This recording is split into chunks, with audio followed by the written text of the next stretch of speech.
It isn't often that you are afforded the chance of sharing stage with somebody who has been so important to your own intellectual trajectory.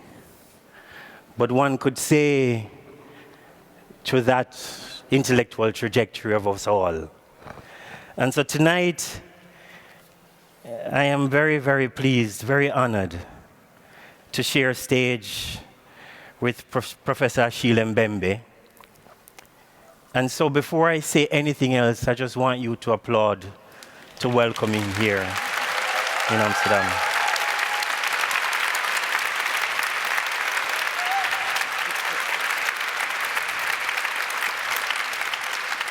My name is Wayne Modest, and I co-direct, one of the co-directors of the Wereldmuseum and this museum, Wereldmuseum Amsterdam, together with my co-director Marika van Bommel here.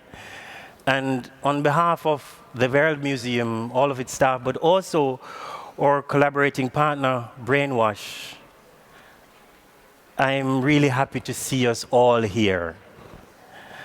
There's a certain strangeness to this building, because for those of you who know, we now use the word World Museum, but it was previously called Tropa Museum, and it was previously called the Colonial Museum. And in many ways, this building cannot hide its coloniality, no matter how much it tries.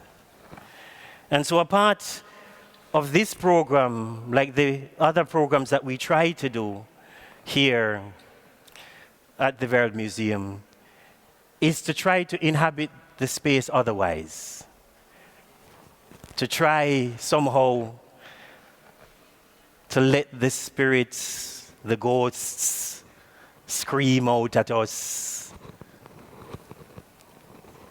to try and reorganize how to deal with the colonial and its afterlife in the present. This event tonight, to think about a future of solidarity, is about that. It is actually about, and this is what we're going to talk about today, how to make each and every one of us in this room complicit in creating anti-colonial futures, in imagining what a different world could look like beyond the strictures and structures of precarity that seem to ensnare so many of us in the world. Tonight, we're sitting with a thinker who has been cogitating, thinking, brooding over this topic for some time now. A philosopher, a historian, a political theorist, internationally known for the kinds of groundbreaking analyses of colonial entailments in the present. We know his books. I just said earlier that when I was young, I studied chemistry. And then after chemistry, I started life in cultural studies, cultural theory. And it was in that moment that I encountered on the post-colony. It was in that moment for me that I, from the Caribbean, way over there, was encountering a set of thinkers that would somehow help me in the Caribbean to think again and again about how we could fashion freedom, togetherness, justice. And every time I look out with a kind of bated breath about his next publication and his next publication. And I could name many publications here, but one that I want to call out today, it's not a book. It was during that time of COVID and that catastrophe on life. And Professor Mbembe had written an article about the universal right to breathe and who has that right to breathe. and about how the kinds of colonial entailments were continued to work to distribute the right to breathe unequally. And that article came out in April, I think. And then right after that, he had a conversation online, I think, with Paul Gilroy, probably 3 months after, in June, where he would extend that conversation to take in the racial infrastructure that also would dictate that universal right to breathe. On reading that article, though, I could also think of another thing, which I think we're going to engage with deeply today, is what does it mean to breathe together? In Jamaica, we have a religious spiritual formation called revival. And in revival, one of the things that they do is that they cut and clear, and they would be dancing, and they're dancing together, and then everybody starts breathing together, and we would all go, and after I start, you start. And then, in a kind of relational baton, all 400 of us in this room would be breathing together in an attempt to clear a space for another kind of tomorrow. Tonight we're going to start to speak about this. What might it mean to clear a space for another tomorrow? We will have a conversation, and I grew up really proper in Jamaica. So whenever I think of calling him Achille, and my mother just slaps me in the face, and I feel I need to say Professor Mbembe. That's how we grew up. But today we're going to have a conversation that delves in what it might mean to be together, to think together. And after this, I'll introduce 3 amazing speakers who will come up, who will also enter into conversation with Professor Mbembe. I want to read, to close this introduction, a little bit of something that was written by a colleague, friend, Sandra Bagstad, a fellow thinker, anthropologist he is. And he ended an article in Africa is Not a Country, and he said, "There can be little doubt that Achille Mbembe is and remains one of the most profoundly original and wide-ranging post-colonial scholar and intellectual of our time." Again, help me welcome this profoundly important scholar of our time.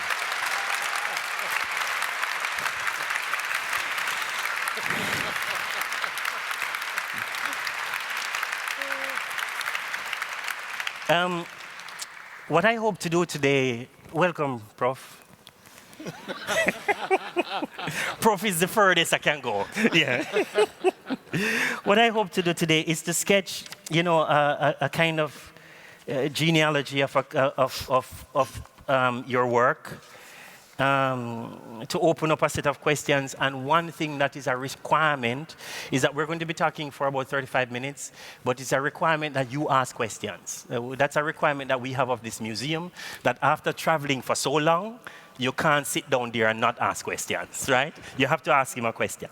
But I want to open up with, just for the audience who's probably heard of your work but has never really engaged with it fully, shame on you. If you could sketch for us a little bit the kind of arc of your work, where it started, why it started, why is this moment now so urgent for your work and what you've been doing? Mm-hmm. Okay. I told him it would be hard. Yes. Look, first of all, when I have to say how blessed I am to be here in the Netherlands in general, and especially in this home tonight, because I want to call it home. I want to call it our shared home in a world which is peopled with so many homeless people. I want to believe that in spite of what you referred to as the coloniality of this place, which is a true description of what this building stood for, to some extent still stands for, because we can't really erase it, these origins. In spite of all of that, my daughter, who is here with me, whose name is Leah, and myself were given the privilege this afternoon to see what is here, permanent exhibition here. And I want to thank you and your team for the kind of work of transfiguration which I saw. The labor of transfiguring a place born out of misery, including moral misery, because that is part of what colonialism stood for, turning it into a space of radical hope and radical hospitality. And I have to say that I have been here for a few days with my daughter, and we have experienced a kind of kindness from the Netherlands we hope could be extended to every other visitor.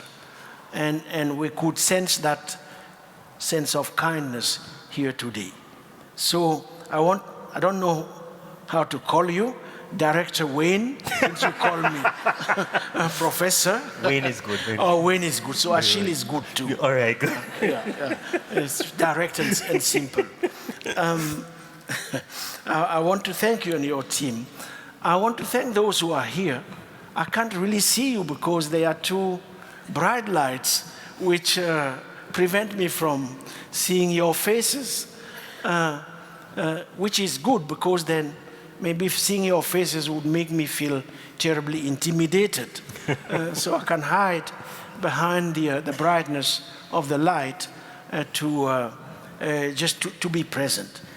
Wayne has a capacity to ask very complex questions.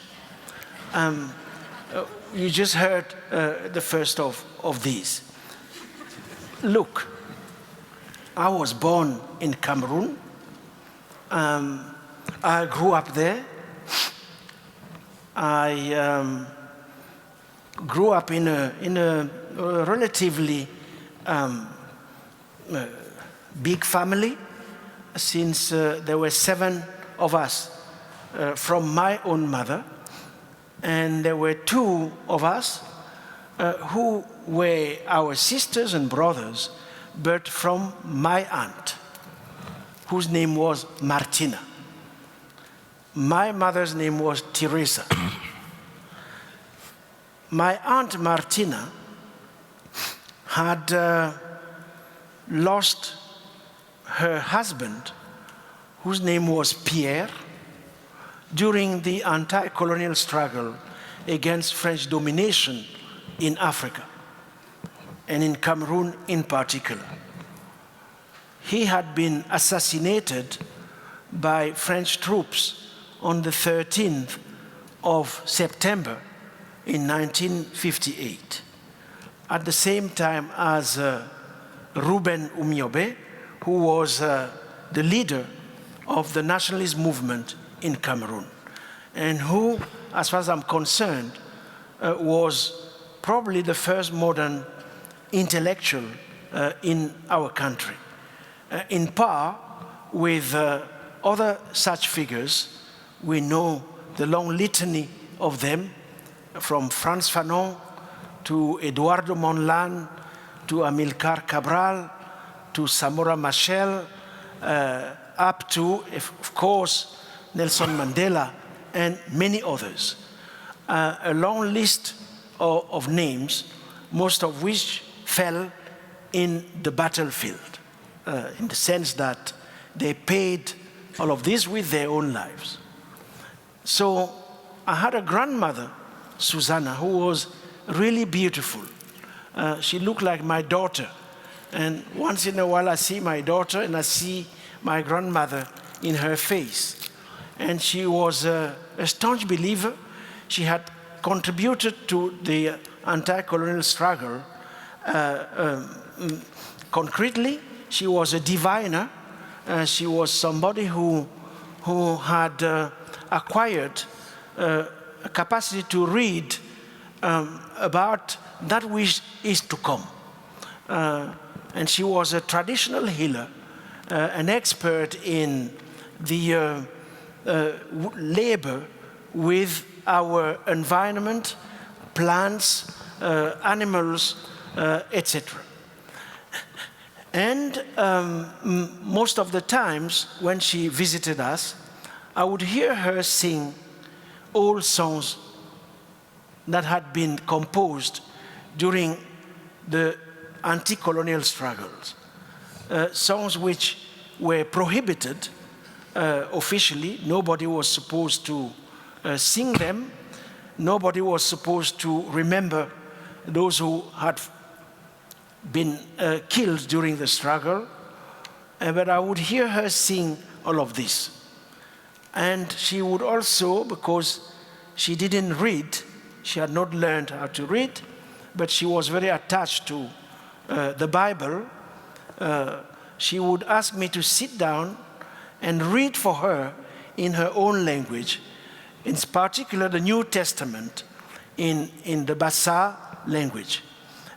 So I grew up in a context in which these stories of a failed anti-colonial struggle and the whole Christian Catholic imaginary was saturating our existence. I could quote or name most of the lands and places in ancient Israel by heart. And this happened before I went to school. So look, my intellectual trajectory has been profoundly shaped by this. It has also been shaped by the fact that I have spent most of my life outside of the place where I was born. I've been on the move constantly. I have lived in Cameroon, in France, in the United States of America. I decided to go back to Africa at some point, not in my country, but in in Senegal. And then from Senegal, I went to South Africa, where I have been living for 25 years. And the experience of South Africa has been very critical to my work because of the historical experiment which has been lived there, which is still unfolding. I have also learned a lot precisely from all these peregrinations of the places I have been, the friendships I have accumulated, and the forgiveness I have been granted with by those I spend time with. And the little I have done is the result of these series of gifts. Long answer to a very, very complex question. No, but a beautiful answer that opens up so many things. I mean, there are things that I want to pick up, but before I do that, because I want to come to the question of our current moment and come to the idea of solidarity, I want to raise a question which a colleague of mine and I, Karina, who is here, helped to shape for me. In an earlier address, you asked the question, what are the conditions for rethinking the world in a way that opens up alternative ways of inhabiting it, of being in common, and of nurturing a planetary consciousness? You continue, how to think an open future that moves beyond the history of race, colonialism, segregation, which with the present is so deeply entangled. And you indicated that this was the heart of what concerns you in the present, what lurks as the kind of bigger questions behind your work. How can life, you ask, be repaired, reproduced, sustained, cared for, made durable, and universally shared? Now, in reading this, it sounds like what we would all want, that kind of future. But I wonder if you could help us think through, or probably impossibly, what must be done? What do we have to do in order to foster that kind of imagination, creation of this shared common world? You mentioned friendship and forgiveness. What do we have to do to instantiate that kind of future of our world that is really in common?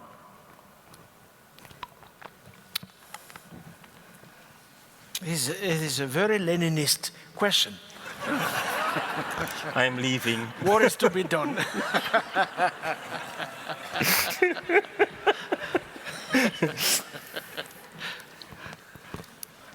I'm not pretending that Wayne is Lenin reincarnated. What is to be done?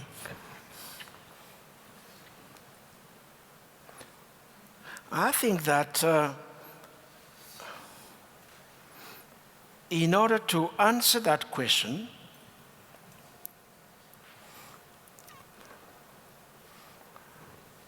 we have to answer an earlier one, which consists in trying to understand what is our current predicament. What times are these?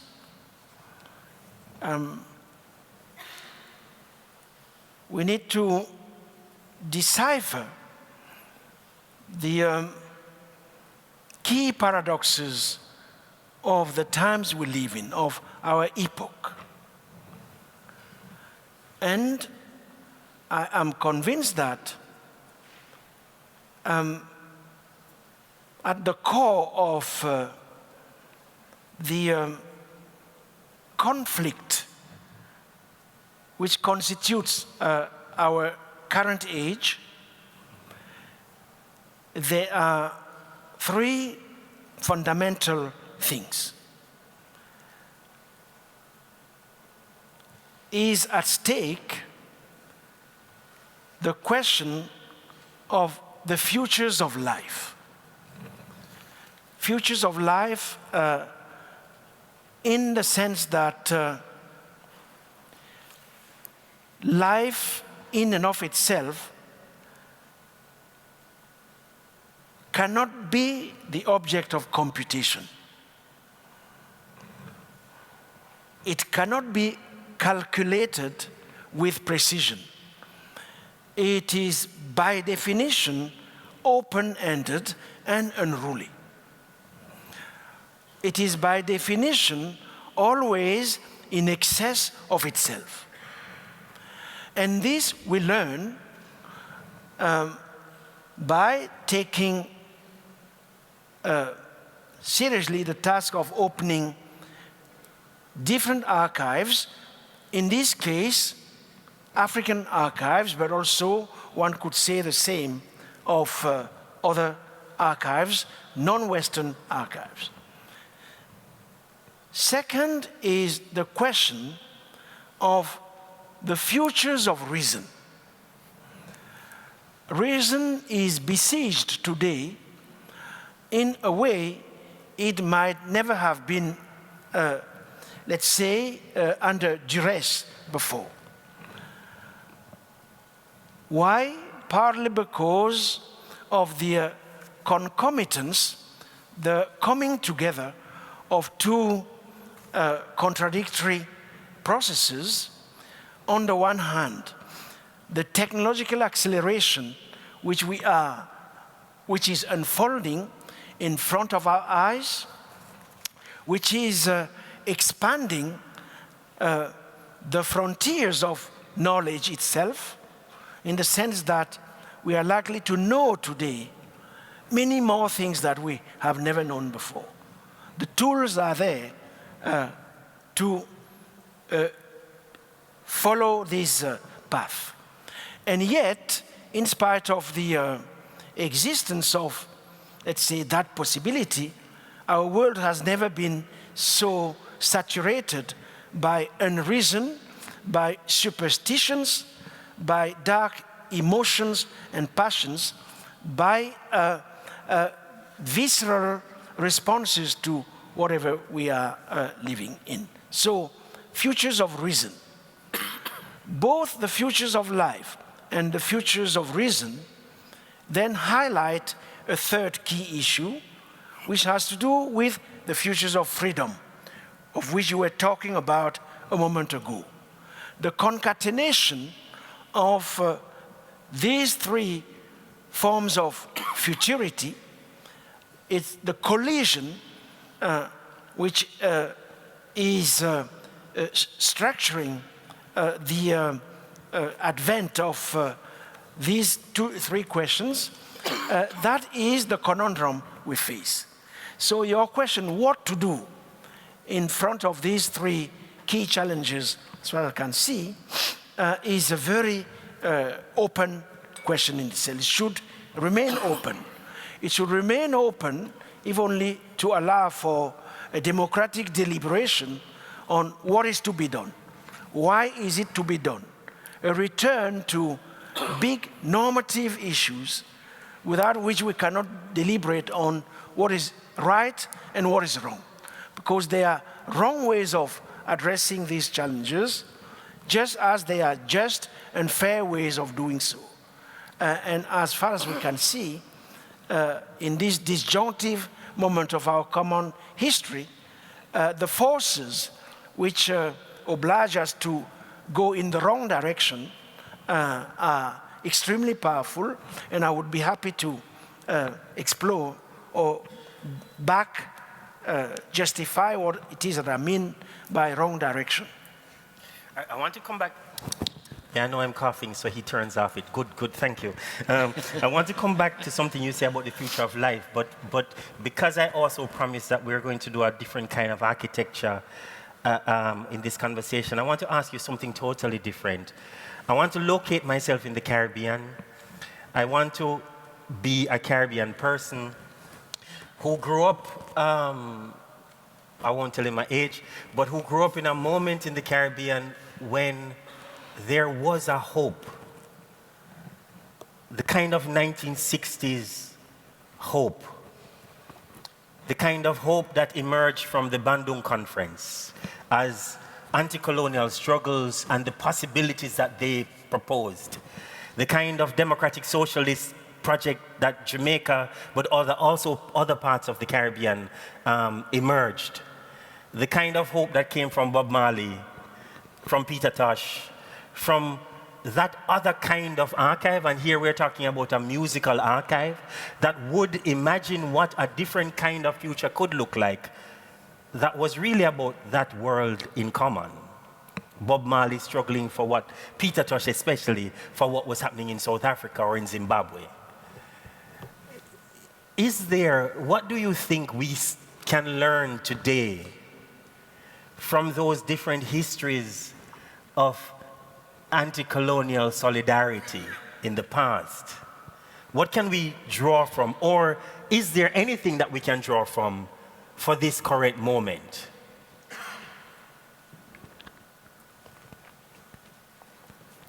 I hope that that's an easy question.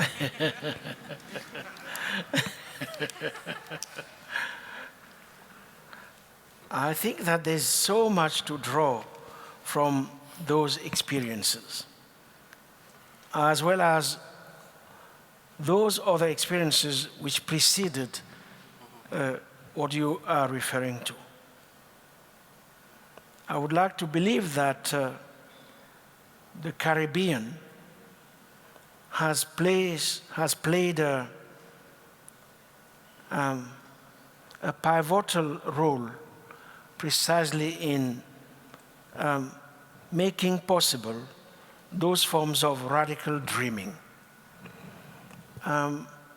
Through its extraordinary musical archive, you referred to that, through its volcanic imagination, which we see at work with a number of great thinkers of the 20th and 21st century, the likes of Aimé Césaire, the poetry of Césaire, for instance, his discourse on colonialism, but many other texts, the beauty of Édouard Glissant and his way of thinking about all that has to do with relation as opposed to ontology, which is the obsession of Western modes of thinking.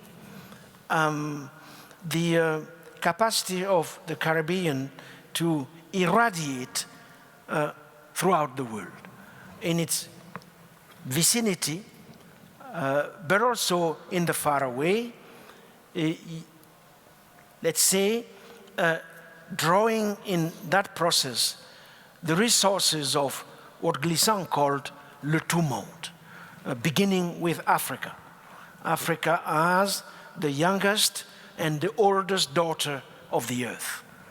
So it seems to me that that capacity to represent a reserve of dream, of unfettered dream, and that capacity to speak through deep time, which is written in the geology of the place, all of that, all of these resources, all of these capabilities are to be harnessed if one wants to address the colossal tasks of our time, which once again have to do with what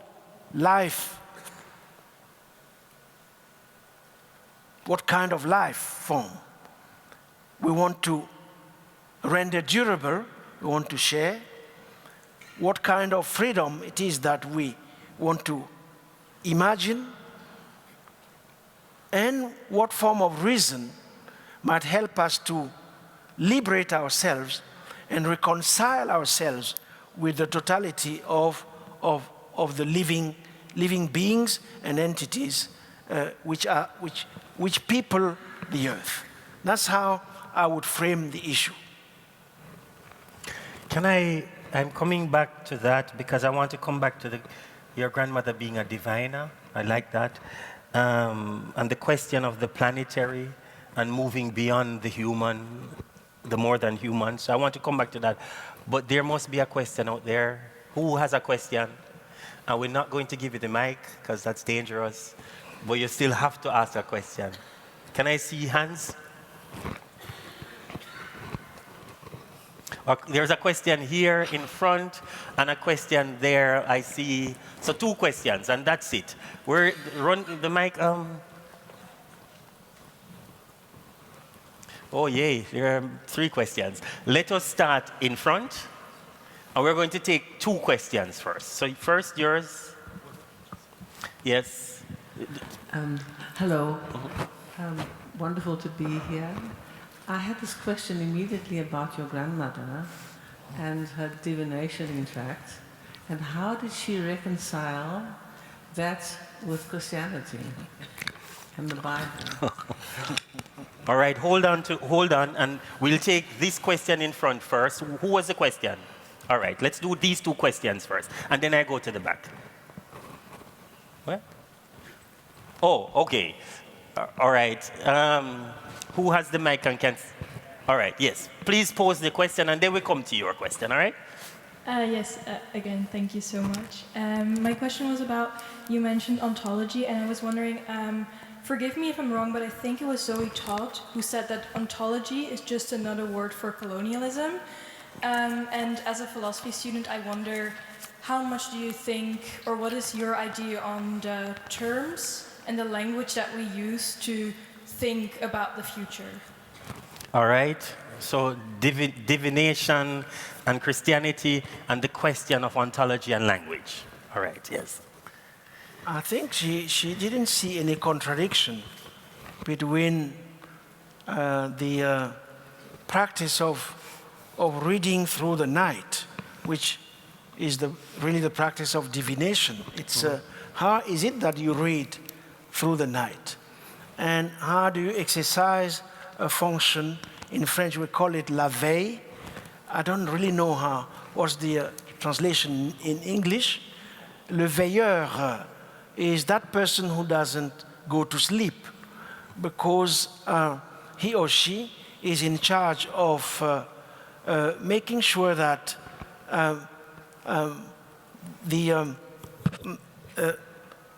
if to practice, to give the alert, if you want. Someone who signals, who sees the danger coming and informs the community about the coming danger so that the community can wake up and face the danger. She didn't see any, in fact, there was an amazing fluidity between her beliefs in the capacity to see through enigmas, to interpret enigmas, to tell us what they portended, and her life with the New Testament and all the figures that were so important in the New Testament story. There were a lot of them, of course. I won't bother you with a list. She was particularly intrigued by a character in the New Testament whose name was Zacchaeus. Zacchaeus was apparently a very short person. I have nothing against people who... Because I was just about to leave. You shouldn't leave. We all have envy or another. Okay. And have a hair envy for people like me who see you. So envy is a very shared thing. So anyway, my grandmother, she was very intrigued by this person who was a tax collector. And in the New Testament, tax collectors are taken to be really, let's say, a bit corrupt people. Very far behind in the ladder towards salvation, because they sin so regularly and so blatantly that, of course, the opportunity to save themselves is slim. And this Zacchaeus, Jesus was passing by his town, and he was there were lots of people, a bit like tonight. Not that he's Jesus, he's not. He was passing by, and of course, touching people, dealing with those who were sick, preaching the holy, la bonne nouvelle, the good word or something like that. And Zacchaeus was so challenged in terms of height that he had to climb on a tree in order to be able to see, to witness what was going on. And Jesus saw him and invited him to come down and blessed him and so forth and so on. My grandmother was always asking me to read that section of the New Testament. And I never really knew why she was so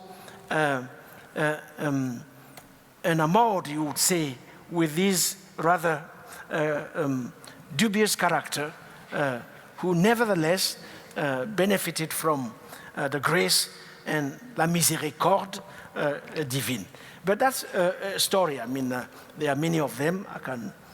But look, between the act of divining and the stories of the New Testament, I think there is something in common, which has to do with the open-endedness of relation. The fact that you can relate to that which is not just yourself. The capacity to see beyond what is there. To sense it. When I say see, I use seeing in all its different meanings. Seeing as touching, seeing as imagining, seeing as evoking, assembling, giving an injunction to the real to appear in a figure that is unexpected. This question of the apparition of the unexpected is similar to both narratives. Now, as far as ontology is concerned, I was referring to it very simply, ontology being, to be, the question of to be, which in our parlance, modern parlance, has been equated to having an identity. When I say in African cosmogonies, insistence is given to relations as opposed to ontology, I mean by that in African pre-colonial systems of thought, your identity is the sum total of your relations. It's not something you own which is incommensurable, which separates you from the rest. In fact, there is a principle, the principle of inseparability, the fact that in fact we cannot be separated. And our identity is precisely lies in the fact that we cannot be separated from the others. And therefore have to account not only for ourselves, but for all the others. And it's in the process of accounting for the others, standing for them, witnessing what lies behind their face, to what it is that their name respond or gestures toward. It is in that process that we constitute an identity. And it's very different from contemporary politics of identity, which rests precisely on the opposite. That's the point I was trying to make in too many words, I guess. I want to look and see where is... how am I doing with time? Am I bad? Because I have two more questions, but there's a question right here that I want to take. Who was it again? Put your hand up and the mic goes to you. And just as the mic goes, I will tell you, it's not about me, but on my mother's dying bed, she had her doctor, she had Jesus, and she had the Obeah man. For her, all three, whichever works, is good for her. There is no tension in between it. Question? Hi, it might be a very simple question for you, but I was wondering, sorry. It might be a very simple question for you, but would you say you're a decolonial scholar or a postkolonial scholar, and why? Why choose for one over the other? Thank you.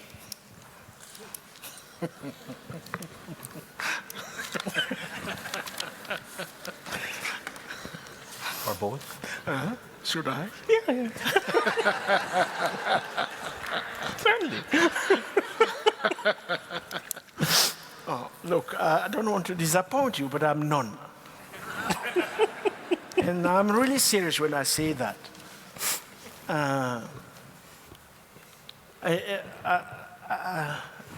I'm not against postcolonial theory, whatever it means. I'm not against decolonial theory neither. But the little I have tried to do might speak to postcolonial and decolonial theory, at least to some extent. But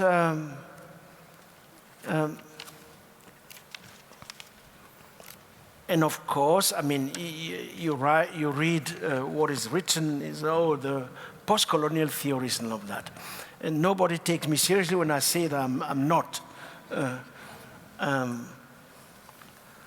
What I have tried to do, and Wayne has been prompting me to talk about this, I have tried to ponder on something we can call the in common, l'en commun.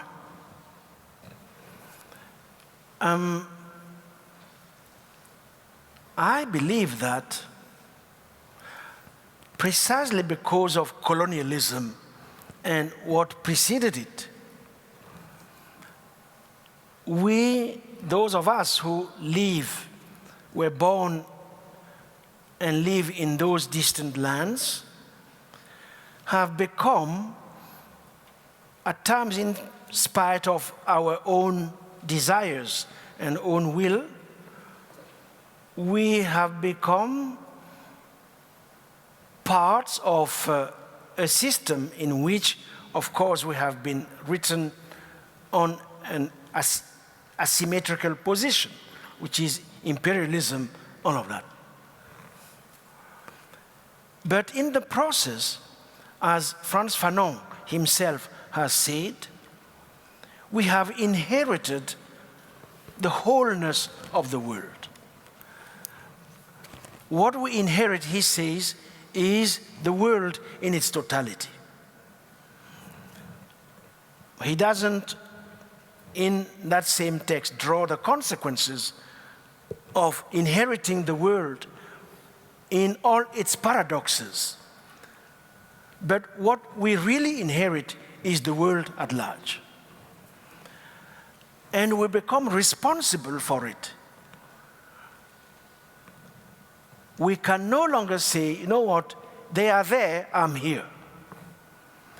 What is really exciting for thinking is the in-between, is the in common, is the inseparability.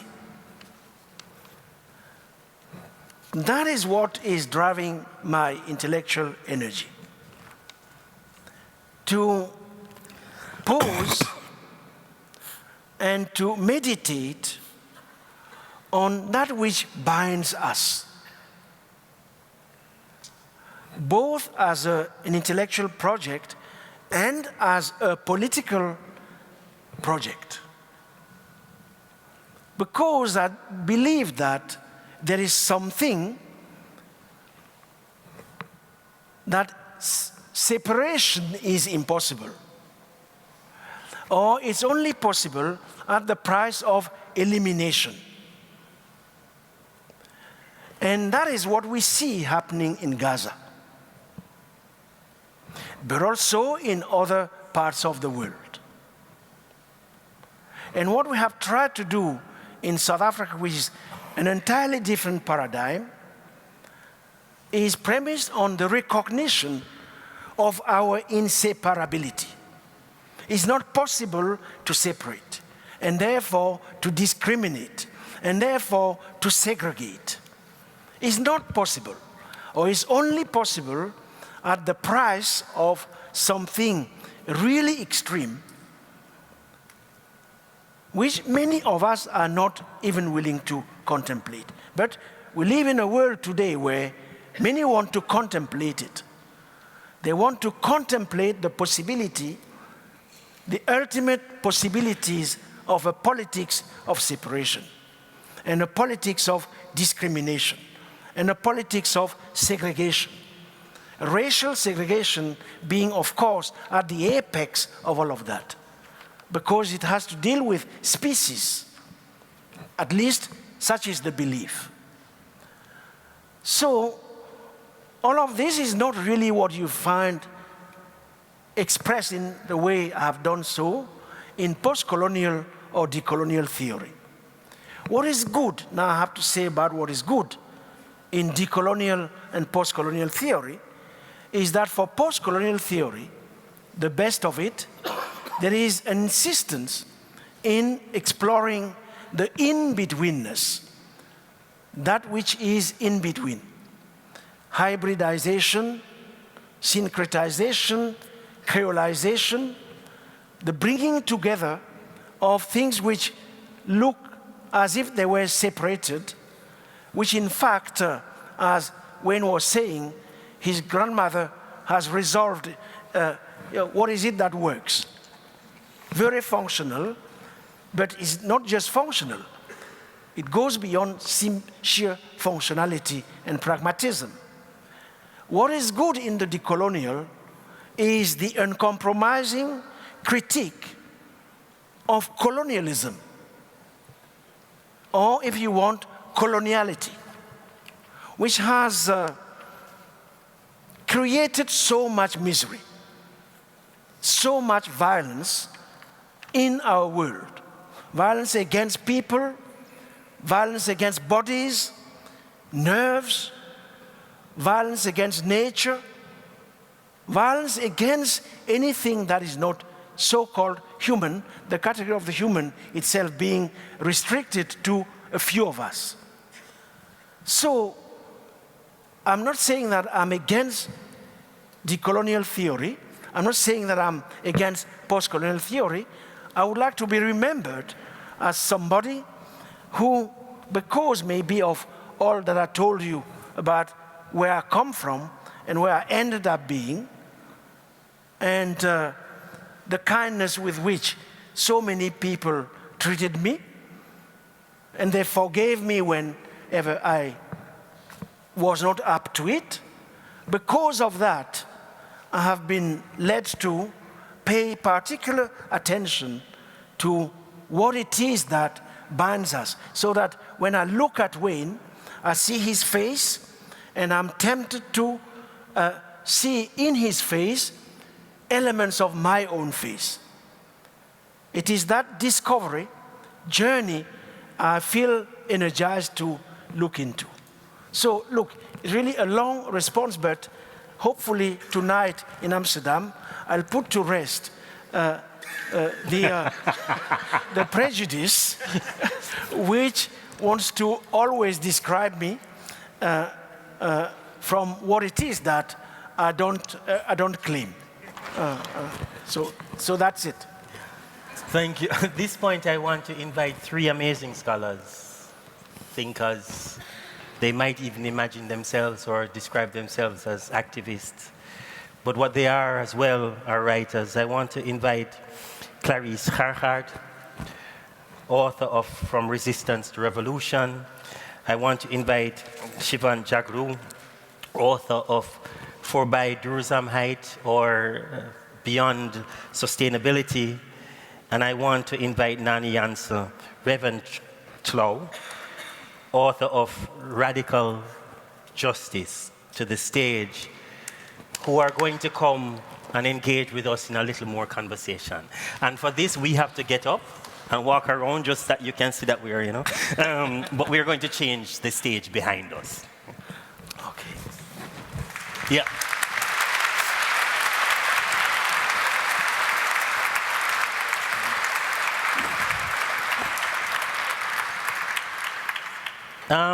While the stage is being changed, I'm interested in the question that was raised, and we don't have to answer it now. So two questions that I'd like to come back to at the end. When you mentioned Zoe Todd and Zoe Todd's critique of the ontological, it raised something for me which I think is important, is what does it mean to bring different solidarity struggles together? What does it mean to think about indigenous sovereignty struggles, the question of indigeneity and indigenous activism practices, together with black struggles, or questions of race, anti-racism, together with struggles over gender? So what might it mean for solidarity across different kind of identification struggles? And no, we're in the middle, or I'm in the middle. But you don't have to answer my question. I think I want to start out. Can I? Yeah, it organized itself. So, Nina. You want to start? Do you want to start? Just go for it. All right, you want? Go ahead, Gladys. No, because in the draaiboek it said I would start. So Yeah, we're, yeah, like, no, but we had. very stickler for the rules. No, I'm totally against rules. I don't do them. No, exactly. But that's all right. Go ahead. Go ahead, Gladys. Yeah. Yeah, thank you so much. It was great to hear your beautiful conversation. I feel no pressure at all now, obviously. I want to say that, I appreciate your work so much. We talked a bit before about like how your work lands in different geographical contexts. And for me, as an African in the diaspora, Liberian to be specific, Dutch, American, hybrid, your work has been so important to give language to a certain experience, but also the possibility of your own humanity, your own humanness, and to connect me to where I come from, but also those in-between positions, like you said, and very much affirming that you may exist as you are, even when you're in a place that says you cannot exist as you are, together with how another exists as they are. So I really want to thank you for that. And my question is about imagination, creativity. To me, your work is also very much about, I don't know if you would agree, but very much a way of modern divination, you could say, or cosmology. And in your work, you talk about democracy a lot. You also criticize democracy. And I think we're living in a time where democracy is under pressure, right? Falling apart. And, but in your work, you state that democracy has not always worked for everyone. We've seen that, you know, for not for women, refugees, people of color, black people, queer people, trans people, you name it. So my question is, should we strive to, how do you say that, revive or reinvigorate democracy, or should we use our imagination to come up with different and better systems?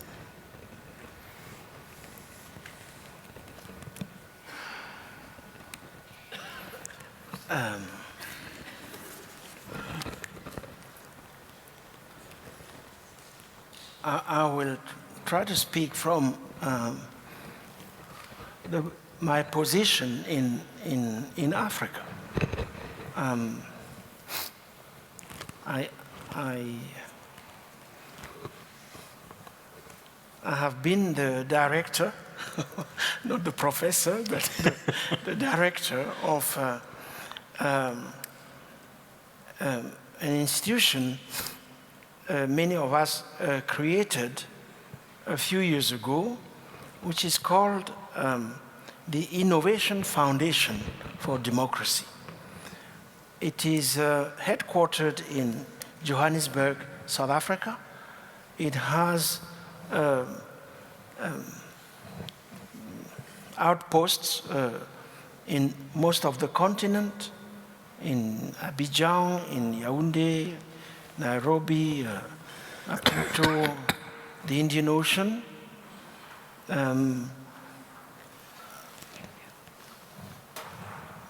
Around 1,000 grassroots organizations gravitate around the activities we organize. It has a footprint in 44 African countries. It has a long list of achievements in the short period of its existence. It is predicated on the observation that liberal democracy and democracy tout court is in fact a minority proposition in Africa. Not many people believe in it. Not many people really know about what it actually is.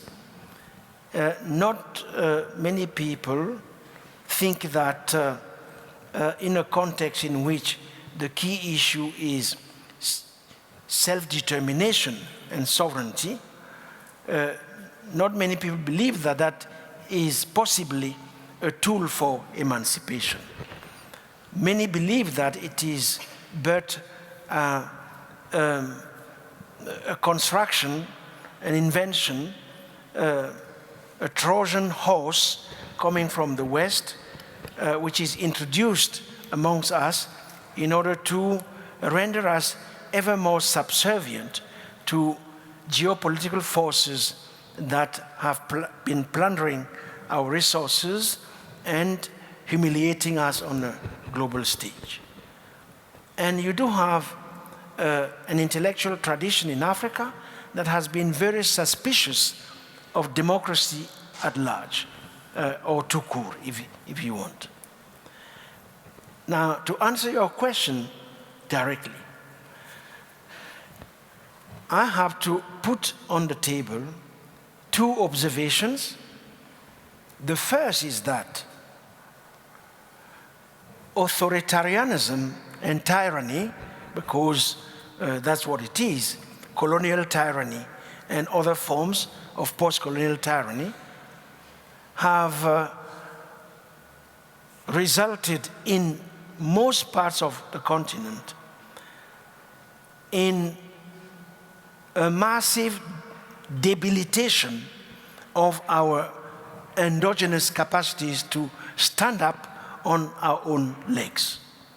There's not one single instance of authoritarian rule which in Africa has responded as it needed to be to key demands having to do with vital necessities, to be able to eat, to be able to have access to potable water, to be able to go to a hospital and be taken care of when once one is ill. Questions of education, mobility, there is not one single such example. And we have seen it at work under colonialism and after, more than a century. So possibly, I do not see how we can imagine that tyranny will lead us to any form of sovereignty or emancipation or self-determination. We have also experimented with force and military rule. And today, coup d'etat are re-emerging in the whole zone of the Sahel, in Mali, in Burkina Faso, in Niger, in Guinea-Conakry, recently in Madagascar. Military power is back. Here again, I do not know of any example of military regime which has responded to these basic needs.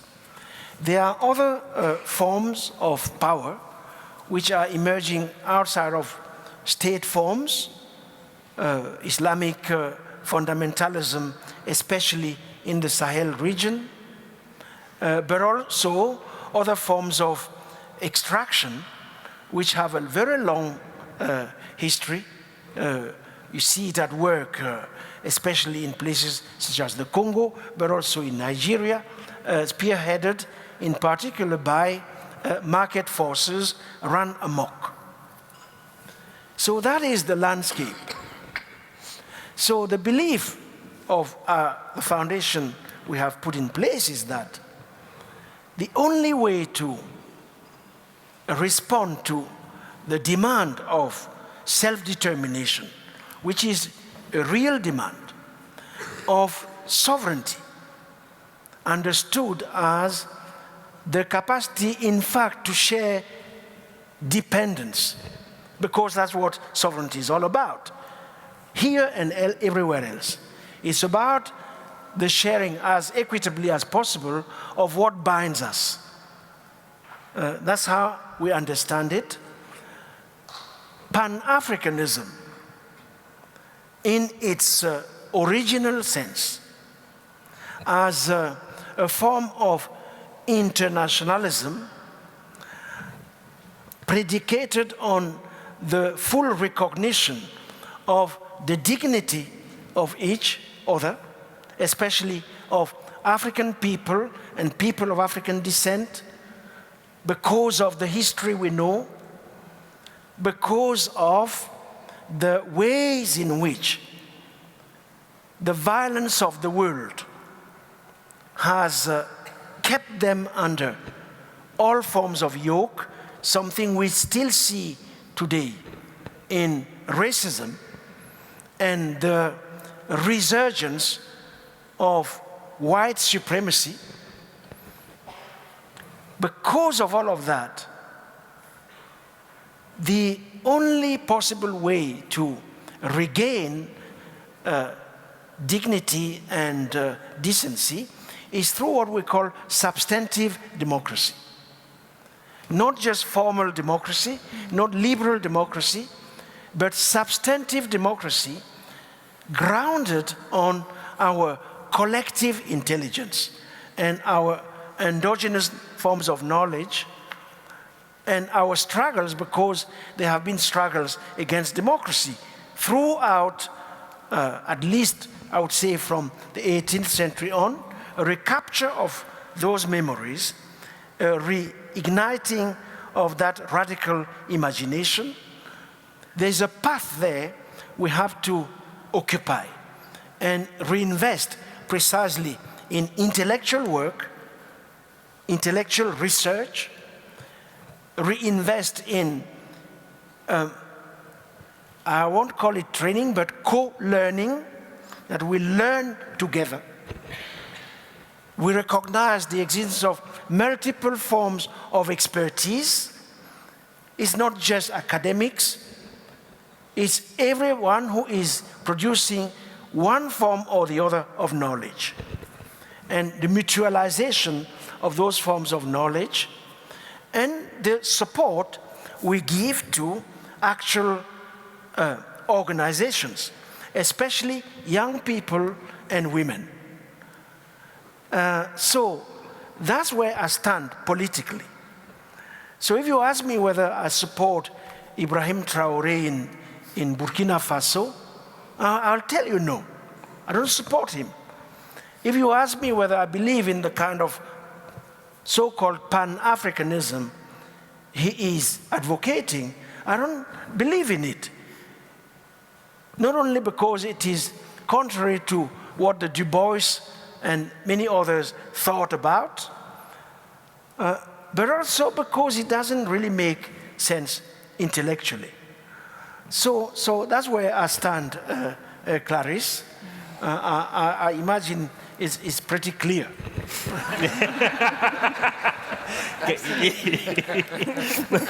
Yeah, Clarice, before I go to Siobhan, can I ask you though, you posed that question already with a doubt or not a doubt around the future of democracy. Yes. If I were to ask you that question, yes, what would be your answer?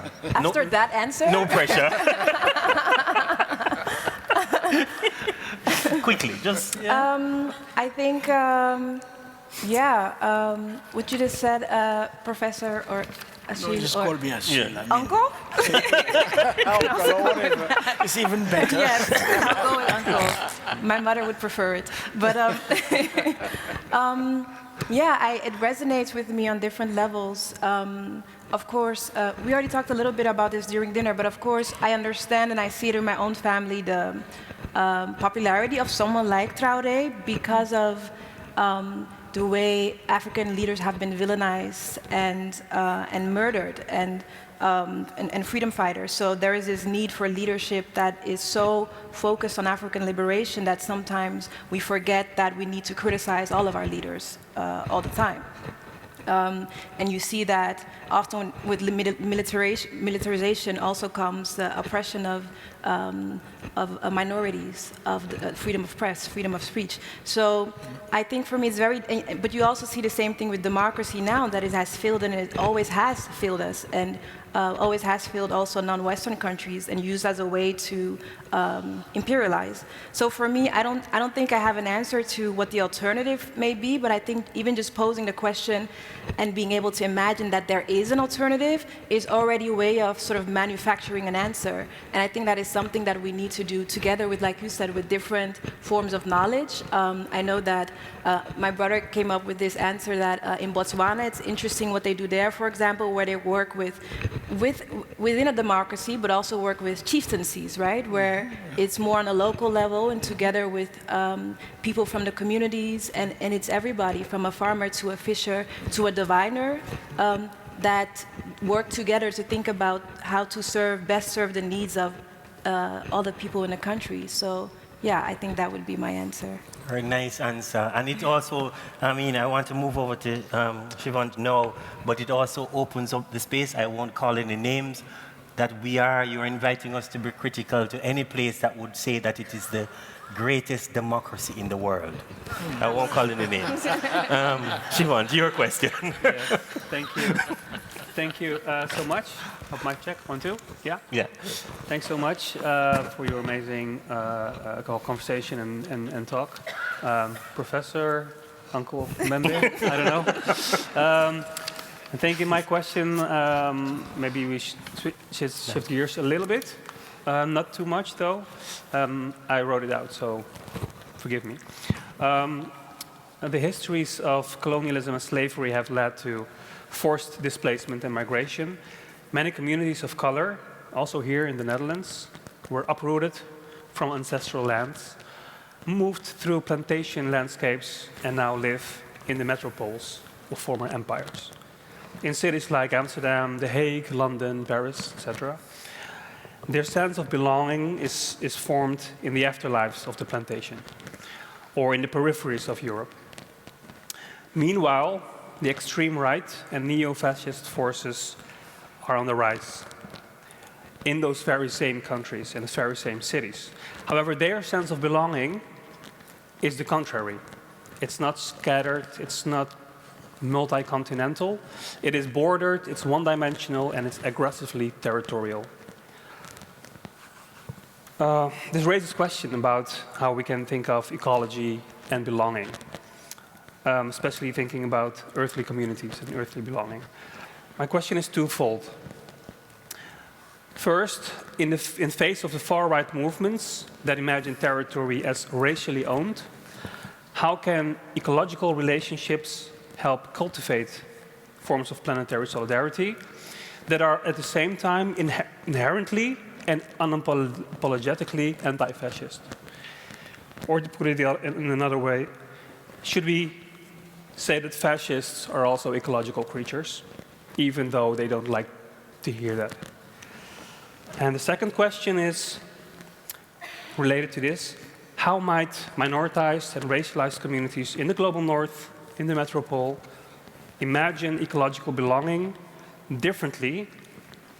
And what kind of ethical means and meanings can ecology provide and dealing with their erased histories and their erased knowledges? Okay.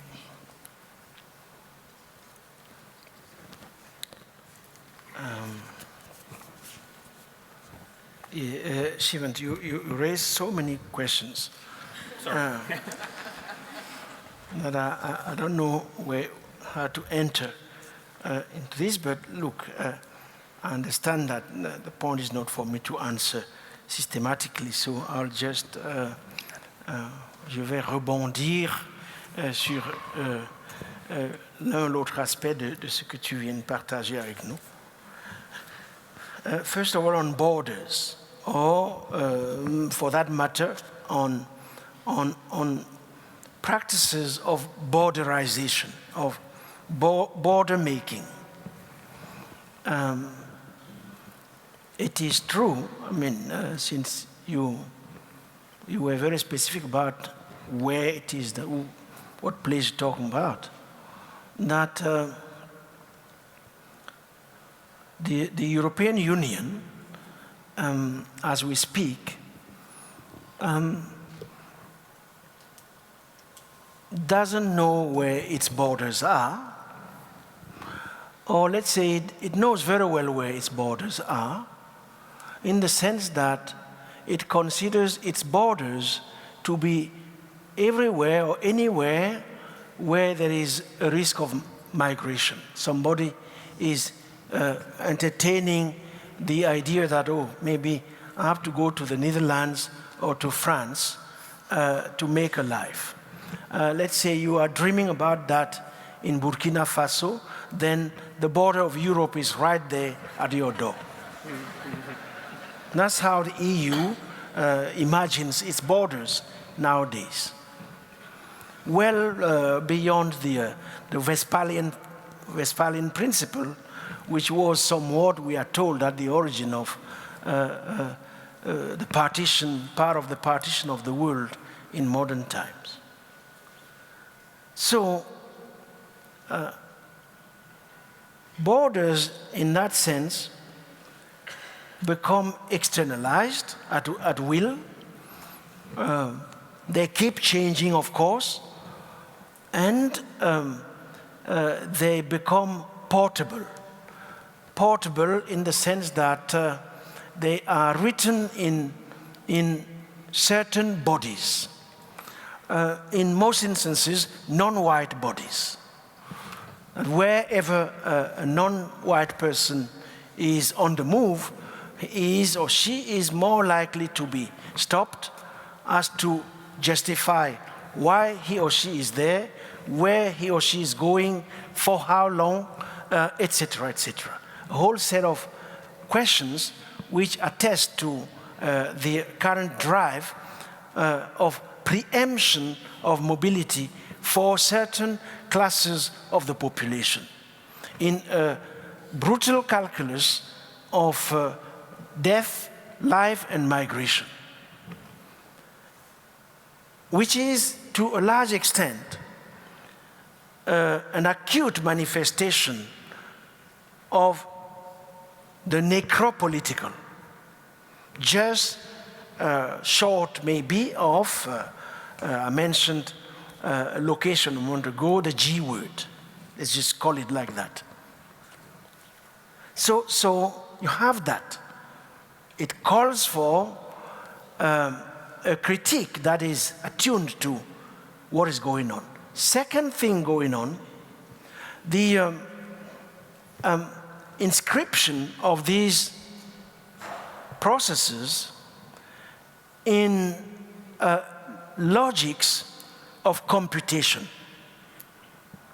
in the sense that new technologies are put at the service precisely of preempting movement for these classes of people, and new technologies, digital for the most part, computational, predicated on the manipulation or the production of algorithms, all of that is put at the service of an economy which relies on an equal equivalence between how many people have to die for how many people have to be alive. Reverting in the process most of the theories I have in mind, Foucault, which he developed on biopolitics, etc. So the times we live in are extremely disjunctive in that sense, and call for different answers to the question Wayne was asking early on: what is to be done? In the context of the African continent, what is to be done is a recomposition of the borders inherited from colonialism. Ideally, we have to get rid of those borders. How? It will take a long time and many details. Don't ask me that question. Let's just take it that we have to revive the abolitionist impetus, just as we abolished slavery, we abolished the Code de l'Indigène, we have to abolish borders inherited from colonialism. We have to do that in order to turn the continent into its own center, but a center of circulation, as opposed to a center for borderization. Why a center of circulation? Because in our archive is a principle according to which movement is that which creates territory. When colonialism comes in, it comes with a different paradigm. Territory creates movement. We have to reverse it. And in the process, make it possible for a new redistribution of capacities for mobility, which are now monopolized somewhat by the West. We have to then make sure that to a larger extent, Africans can move freely, at least in Africa. Because as I speak, no African is welcomed anywhere in the world. And for this to happen, we have to make Africa habitable again for its own people, but also hospitable to anyone who wants to tie his or her fate with this colossal continent. 30 million square kilometers, the oldest and younger daughter of the earth, in a way which, of course, makes it such that no African will die trying to cross the Mediterranean, and no African will be brutalized on the streets of Europe and America or other parts of the world. So that's that's the way I see it. I see it, but many more are seeing it precisely in that sense. Can I move to you, Nan? I think I would say you have the last word, but the last word will be here. So, yeah. Thank you, Professor. You just started talking about technology. I think that we share a lot of pessimism about technology and the way in which it reproduces power structure. You've written really beautifully about how it reproduces the colony, right, in our modern times. We also do both, I think, see a glimmer of hope in the potential of us using technology in a different way. I do that in much less eloquent wording than you do. I'm a simple lawyer. So I'm going to read a little bit of what you have written in your most recent book, The Earthly Community. You outline a really beautiful ethics of the earth in there that encompasses not only, being able to make different choices, but also, all that exists in the world right now. You write, the last utopia consists in coming back to the earth, the last name of a we that would include human beings, as well as objects, viruses, plants, animals, oceans, and machines. All the forces and energies with which we must now learn to live in biosymbiosis. And that is really beautiful and a very powerful vision. It is also a very big idea. And one of the things that I try to do in my own work is, without negating the need, to understand root causes of the injustices and the things that we're seeing in the world right now, because that's very important to not, go towards just cosmetic solutions and superficial solutions. I also feel that sometimes, for us as individuals, it can feel really overwhelming to just engage with all of these big thoughts, the big ideas. So it's sometimes helpful to break it down. I'm wondering if you could give us some practical guidance there? I know that that is a terrible question, but I do think it's important to go there. But you can answer it on different levels. I always like to think about what are the things that we can learn, what are the things that we can reflect on, and then also what are the things that we can do as human beings, as individuals, in order to go towards a future in which we live in a more positive way with technology. Look, I mean, we can do a lot where we are. But to do a lot where we are, where we happen to be, we have to commit ourselves politically and intellectually, because the two go together.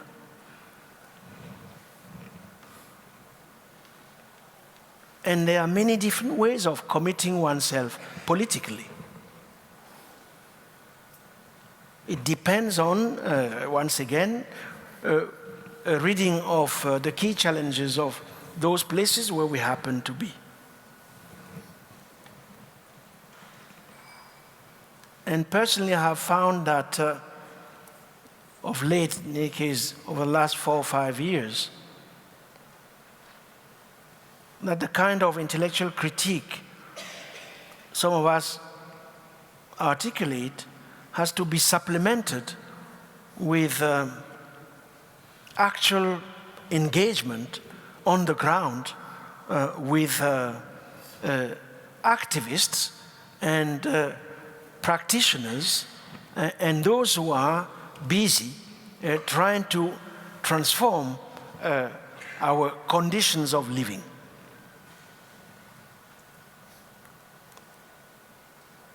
Now, of course, as we do that, we have to keep investing in the project of reopening our capacities for imagination. Wayne would say radical dreaming, but a form of dreaming which is grounded on our history and our present. One such way of dreaming has to do with the reinvention of our political categories, which are part of the problem. And that is the effort I have tried to undertake in the earthly community, the subtitle of which in an earlier publication is called The Last Reflections on the Last Utopia. And what utopia is it that the category of the earth represents? I think it's a utopia which turns its back on the very concept of the nation state, which, just reread Arendt and the others, has caused so much havoc in our common lives.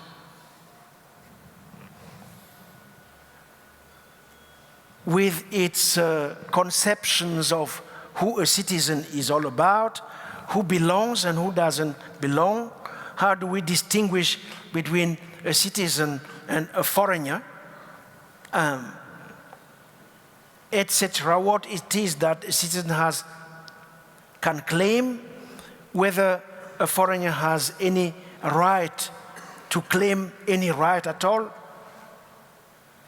All of that has something to do with the category of the nation state, which itself is the product of the program of partitioning the earth, is exactly in the ways in which the likes of Carl Schmitt have described it. Today, all of that being buttressed by the deployment of technologies of computation which add to borders to those which already existed, while intensifying process of extraction and the subjugation of life over the forces of accumulation and death for many. The necro-political dimension of all of this. where the category of the earth becomes really interesting. It's in the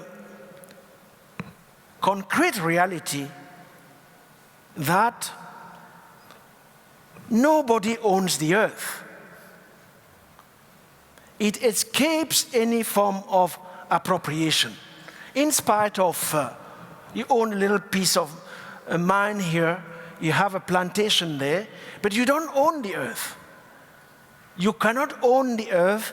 It has no owner who can stand up and say, this is my private property.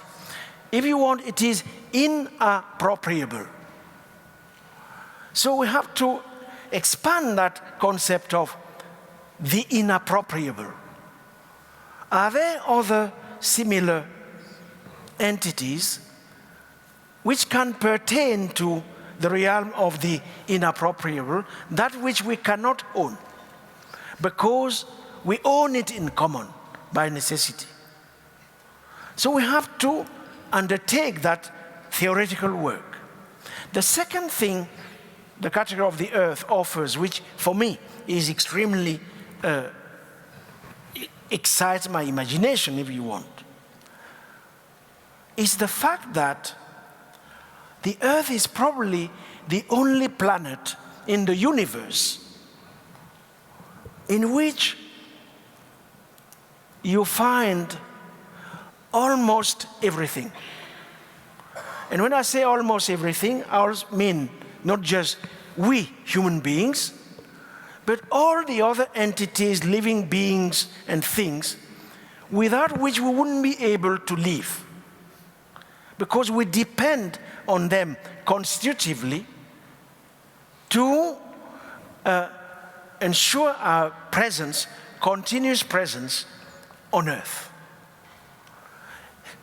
So embedded in the category of the earth is a form of unconditional hospitality, in the sense that nobody needs a visa to be part of the earth. No need for a visa, no need for going through immigration, none of that. Oceans are there, I mean, nobody gives them the authorization to be there. Mountains are there, animals are there, and we are all inhabitants of the same earth. So there is a kind of radical ground of equality which the earth suggests, which we then have to translate into political forms, if possible at all. So there are a whole set of things like that. The principle of inseparability I was talking about, in the sense that I depend on a whole chain of other beings to guarantee my existence, my life. And if I cut myself from those chains, I diminish the possibility of durability I aspire to. And last point, which is really suggestive, is the fact that sharing the earth as equitably as possible, repairing it today because we have damaged it so severely, sharing and repairing are preconditions for the durability of the earth and our own durability.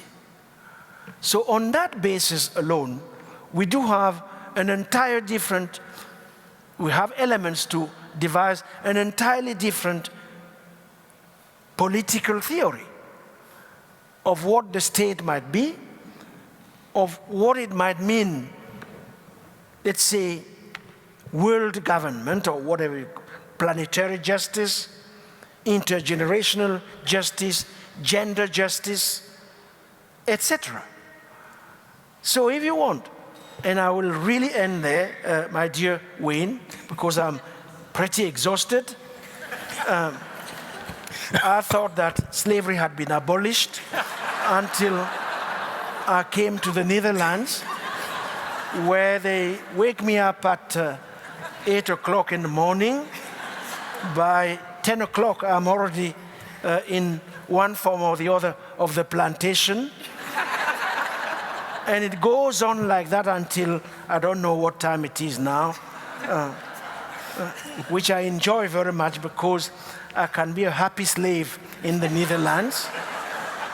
But pretty soon, I think it ends tomorrow. I'll go to Belgium, and I don't know what awaits me in Belgium. But if I have to be whipped again, I would prefer to be whipped in this magnificent, and to be whipped as tenderly as the Dutch know how to do it. So, I mean, I love the fact that you've just, I claim my Dutchness in that. However, I want to go to a Jamaican theorist. He's called Shaggy. And so when you say that to me, all I do is I put up my hand and I say, it wasn't me, it wasn't me. Somebody else did it. Somebody else did it. Applause, applause, applause.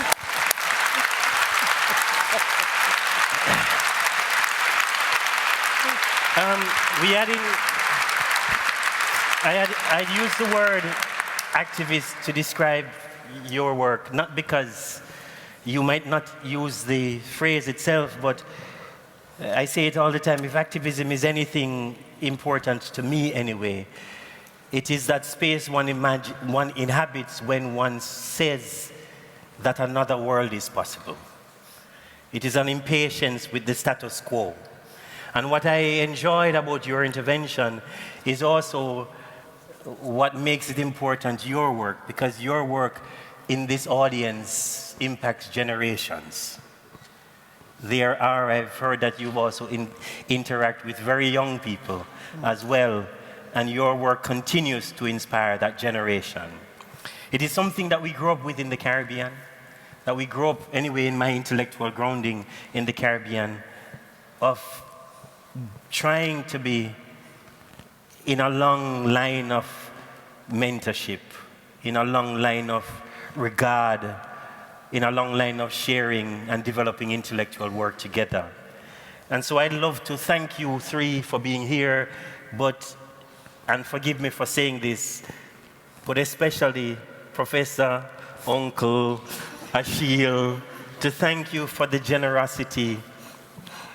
And I had suggested that I would want to ask a last question, but I won't do that because people want to go home as well.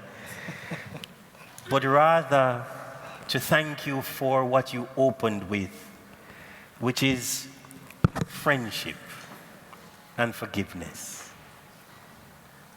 What might it mean that we are co-complicit in the kinds of intergenerational friendships, kinships, that would help us together to not only imagine but create the other kind of future that you're thinking about, that earthly future where we all are able to live livable lives beyond the regimes that keep us apart. I must thank the VSB funds and I must thank the Spinozalens, but really I must thank you all for bearing with me and us. We can talk forever. And we must thank together Professor Mbembe. Thank you very much.